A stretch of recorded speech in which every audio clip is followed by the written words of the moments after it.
तालीमी इदारों को म्यूनिसिपल कॉरपोरेशन के मातहत करने के खिलाफ असातिज़ा फिर सड़कों पर आ गए हैं। इस्लामाबाद में एहतजाज मार्च करते हुए पार्लियामेंट हाउस के बाहर धरना दे दिया। टी चौक में पुलिस ने असातिज़ा पर लाठी चार्ज भी किया, लेकिन असातिज़ा को पार्लियामेंट हाउस जाने से रोक न पाए। मजीद जानेंगे वहां पर मौजूद अपनी नुमाइंदा आयशा शुएब से। आयशा, क्या सूरत हाल है? जी बिल्कुल, वफाकी सरकारी तालीमी इदारों को मेट्रोपॉलिटन कॉरपोरेशन के मातहत करने पर आज तमाम असातिज़ा जो हैं वो एक बार फिर से सड़कों पर आ गए। बहुत बड़ी तादाद में हमने देखा सुबह से ही ये असातिज़ा नेशनल प्रेस क्लब के बाहर जमा हुए। रैली की सूरत में इन्होंने डी चौक मार्च किया और उसके बाद डी चौक में आने के बाद पुलिस और असातिज़ा आमने सामने भी रहे, एक दूसरे के माबैन धक्कम पेल भी हुई, लेकिन बिलाखिर ये तमाम असातिज़ा जो हैं वो पार्लियामेंट हाउस के बाहर पहुँच गए हैं। यहाँ पर इन्होंने पड़ाव भी डाल लिया। असातिज़ा की जानिब से यही कहा जा रहा है कि 1 पॉइंट एजेंडा है, किसी भी सूरत जो है वो मेट्रोपॉलिटन कॉरपोरेशन के मातहत सरकारी इदारों को नहीं करने दिया जाएगा।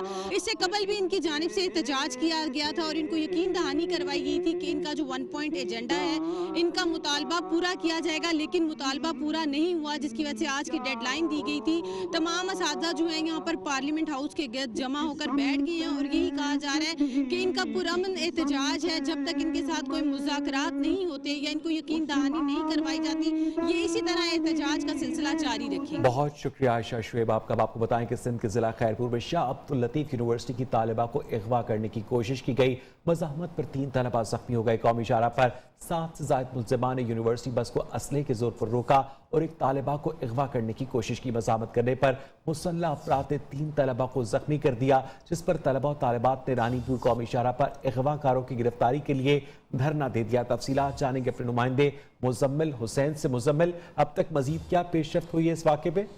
जी, यूनिवर्सिटी लाने और ले जाने के लिए जो यूनिवर्सिटी की पॉइंट है उसमें सफदर वसान और खुशबू वसान ये एक ही यूनिवर्सिटी के तलबा हैं, लेकिन जब यूनिवर्सिटी रानीपुर से यूनिवर्सिटी आने के लिए जब वहाँ गाड़ी चली है तो रास्ते में सफदर वसान ने अपने साथियों समेत इसको गाड़ी को रोका और उसको खुशबू भट्टी को उतारने की कोशिश करी, जिस पर तलबा जो साथ बैठे थे उन्होंने मज़ाहमत करी और उनका आपस में झगड़ा हुआ, जिससे 3 अफराद शदीद जख्मी हुए। बहुत शुक्रिया मुजम्मिल आपका।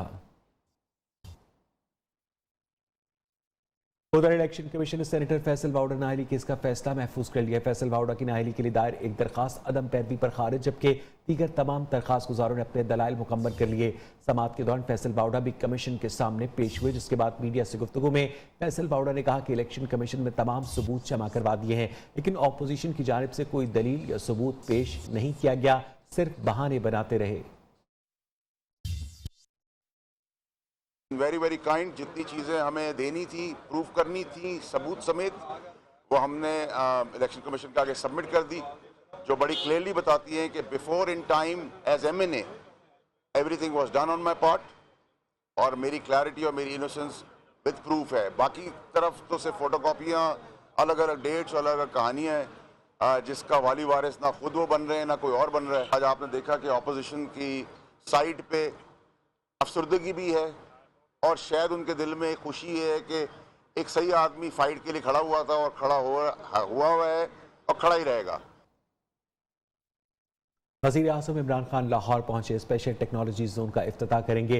टेक्नोलॉजी जोन में काम करने के लिए 12 कंपनीज को लाइसेंस जारी किए जाएंगे। मुल्क के दीगर हिस्सों में टेक्नोलॉजी जोन के क़याम के लिए $300 मिलियन की सरमायाकारी के MOUs पर दस्तखत भी होंगे। वज़ीर आज़म government college university new campus Abul Hasan Al Shasi research centre on Sufism का भी इफ्तिताह करेंगे। वज़ीर आला उस्मान बुज़दार से मुलाकात समेत अहम इजलासों की सदारत भी करेंगे। इमरान खान आज एक मरतबा फिर उस मंसूबे का संगे बुनियाद रखेंगे जिसका इफ्तिताह 2014 में भी हो चुका है। नूनी की तर्जुमान मरियम औरंगजेब की वज़ीर आज़म पर तनकीद बयान में कहा कि इमरान साहब नॉलेज पार्क का इफ्तिताह 2014 में शहबाज शरीफ कर चुके हैं। आप शहबाज शरीफ के मंसूबों का दोबारा इफ्तिताह छोड़ें और घर जाने की मंसूबाबंदी करें। अवाम को आपकी झूठी तख्तियां नहीं बल्कि रुखसती चाहिए। सरकारी तौर पर काश्त की गई भंग की पहली फसल तैयार हो गई है। वज़ीर साइंस और टेक्नोलॉजी शिबली फराज ने कटाई का इफ्तिताह कर दिया। वफाकी वज़ीर का कहना था कि भंग की काश्त से मुनशियात के इस्तेमाल में कमी आएगी। आम तासुर है कि भंग का गलत इस्तेमाल होता है। ऐसी बातों पर तवज्जो नहीं देनी, मुल्क की तरक्की देखनी है। ہیمپ کی جو اکانومی ہے اس میں یہ جو جن لوگوں کا غلط تاثر ہے کہ یہ غلط استعمال ہوتی ہے، اس میں وہ سیڈز کی لیول پر ہی وہ چیز کو وہ کیا جاتا ہے کہ جو اس میں جو کنٹینٹ ہوتا ہے THC وہ جو ہے تو 0.3 سے نیچے ہوتا ہے، کہ جو illicit بزنس ہے، غیر قانونی بزنس ہے جو کہ ڈرگز کا ہے یا کسی چیز کا بھی ہے، وہ بند ہو جائے گا، اس لیے کہ یہ پروڈکٹس جو اس سے نکلتے ہیں وہ 10 گنا زیادہ منافع دیتے ہیں بنسبت ڈرگز کے، تو اس لیے وہ خود بخود ہی وہ اس میں وائپ آؤٹ ہو جائے گی. تو یہ ایک بڑی اہم سمجھنے کی بات ہے. نوجوان کاروبار کے لیے سرمایہ کی رکاوٹ کی فکر نہ کرے، کاروبار میں بہتری آئے گی تو ٹیکس وصولیوں میں اضافہ ہوگا. وزیر مملکت فروخ حبیب کا کہنا ہے کہ قرض لینے کے لیے رجسٹریشن کا عمل جاری ہے، نوجوان ہی پاکستان کو قرضوں سے نجات دلائیں گے. اسلام آباد میں تقریب سے خطاب میں کہا کہ کنسٹرکشن انڈسٹری میں 1000 ارب روپے کی سرمایہ کاری منظور کی گئی، معیشت کی بہتری کے لیے کام کر رہے ہیں.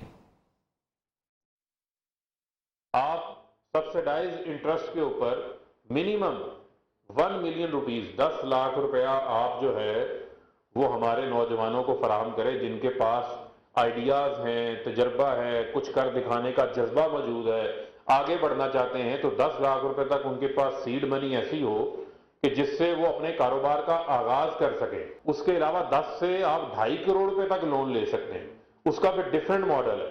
لیکن اگر آپ کا آئیڈیا تگڑا ہے، آپ کر کے کچھ دکھانا چاہتے ہیں، تو آپ یہ چھوڑ دیں کہ آپ کے پاس سرمایہ نہیں ہے تو آپ نہیں کر سکتے. جبکہ پاکستان کے قرضوں کا حجم تاریخ کی بلند ترین سطح پر پہنچ گیا. اسٹیٹ بینک کے مطابق ستمبر 2021 تک قرضوں کا حجم 50.5 ہزار ارب روپے سے بھی تجاوز کر گیا، جو 2022 کی پہلی سہ ماہی میں 53,876 ارب روپے ہو جائے گا. وفاقی وزیر اسد عمر کا کہنا ہے کہ 2023 تک پچھلی حکومتوں کے دور میں لیے گئے 55 ارب ڈالر ادا کرنے ہیں، جبکہ اپوزیشن رہنما احسن اقبال نے کہا کہ نون لیگ نے 25,000 ارب روپے کے قرض چھوڑے تھے. اسلام آباد سے رپورٹ کریں گے سردار شیراز خان. پاکستان میں قرضوں کا بوجھ تاریخ کی بلند ترین سطح کو چھونے لگا. اسٹیٹ بینک کی رپورٹ کے مطابق ستمبر 2021 تک پاکستان کے واجب الادا قرضوں کا حجم 50.5 ارب روپے سے تجاوز کر چکا. آئندہ سال یہ حجم 53,886 ارب روپے ہو جائے گا. وفاقی وزیر اسد عمر کا کہنا ہے 2023 میں ماضی میں لیے گئے قرض کے 55 ارب ڈالر ادا کرنے ہیں. 2018 سے 2023 کے درمیان 5 سال میں 55 ارب ڈالر کے قرضے پاکستان نے واپس کرنے ہیں جو پرانے قرضے لیے ہوئے تھے. اور اس کا اگر میں موازنہ کروں پچھلے جو 5 سال تھے جو مسلم لیگ نون کی حکومت کے تھے 2013 سے 18 اس کے اندر جو ہے وہ اس سے آدھے قرضے واپس کیے گئے تھے. سیکریٹری مسلم لیگ نون احسن اقبال نے اسد عمر کے دعوے کی تردید کر دی. کہا نون لیگ دور کے اندرونی اور بیرونی قرضوں کا حجم 25,000 ارب روپے تھا. یہ غلط کہہ رہے ہیں. جب ہماری حکومت آئی تھی تو اس وقت نیٹ جو ڈیٹ لائبلٹی تھی وہ تقریباً 15,000 ارب تھی. جب ہم نے حکومت چھوڑی ہے تو وہ 25,000 ارب کے قریب چھوڑی تھی. جس حساب سے یہ چل رہے ہیں اس حساب سے تو 50-55 ہزار ارب تک ہم پہنچ سکتے ہیں. اسٹیٹ بینک آف پاکستان کی رپورٹ کے مطابق سال 2022 کے پہلے سہ ماہی میں پاکستان کی کل قرضوں کا حجم بڑھ کر 53,876 ارب روپے ہو جائے گا. پروڈکشن ٹیم کے ساتھ سردار شیراز خان، نیوز اسلام آباد. اب آپ کو بتائیں کہ بے نظیر بھٹو کی جائے شہادت ٹوٹ پھوٹ کا شکار ہونے کی ویڈیو سوشل میڈیا پر وائرل ہو گئی. وزیر جیل خانہ جات پنجاب فیاض الحسن چوہان کی کارروائی الصبح بے نظیر بھٹو کی جائے شہادت پر پہنچ گئے. صوبائی وزیر نے بلدیہ راولپنڈی کے افسران کو موقع پر بلایا. فیاض الحسن چوہان نے کہا کہ بی بی شہید صرف پیپلز پارٹی کی نہیں بلکہ تمام پاکستانیوں کی نمائندہ شخصیت تھی. پیپلز پارٹی کے کارکنوں نے صوبائی وزیر فیاض الحسن چوہان کی جانب سے اس اقدام پر ان کا شکریہ ادا کیا. ایک واردات کی ویڈیو سامنے آ گئی مگر ملزمان کے خلاف کارروائی نہ ہوئی. فیصل آباد تھانہ فیکٹری ایریا کے حدود میں نوجوان سے موبائل چھیننے کی CCTV فوٹیج منظر عام پر آ گئی.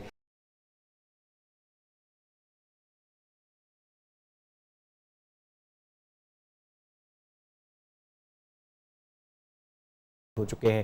Incharge corona operation cell Balochistan doctor Naqeeb Ullah Niazi کے مطابق اومیکرون ویرینٹ کے مزید مشتبہ مریضوں کے نمونے تصدیق کے لیے NIHT اسلام آباد بھجوائے جا رہے ہیں.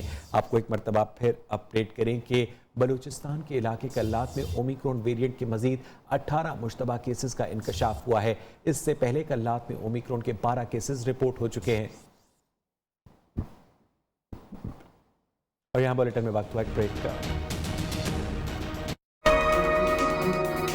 आपको बताएं कि बड़े पैमाने पर तकर्रुर और तबादले हुए डीजी नैब लाहौर सलीम शहजाद का तबादला कर दिया गया है।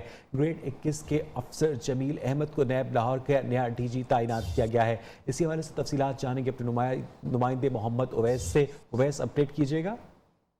जी बिल्कुल, नैब बड़े पैमाने पर नैब में तकर्रियों और तबादले कर दिए गए हैं। डीजी नैब लाहौर शहजाद सलीम का तबादला कर दिया गया है। शहजाद सलीम को नैब हेडक्वार्टर्स में आगाही व तदारुक सेल में तैनात किया गया है, जबकि ग्रेड 21 के जमील अहमद को नैब लाहौर तैनात कर दिया गया है। इसके अलावा नैब सक्खर के इरफान बेग की भी खिदमत नैब हेडक्वार्टर्स के स्पोर कर दी गई हैं। सुल्तान महमूद सलीम जो हैं उनको नैब सक्खर का नया डीजी नैब। बहुत शुक्रिया आपका अपडेट करने के लिए।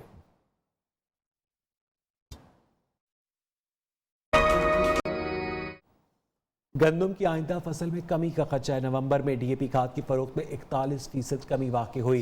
ज़राई माहिरीन का कहना है कि डीएपी के इस्तेमाल में कमी से गंदम की फसल मुतासर हो सकती है। तफसीलात जानेंगे कराची में अपने नुमाइंदे राजा कामरान से। कामरान, बताइएगा। देखिए, गंदम के बुवाई के लिए जो है 2 किस्म की खादें इस्तेमाल की जाती हैं। एक है यूरिया और दूसरी है डीएपी।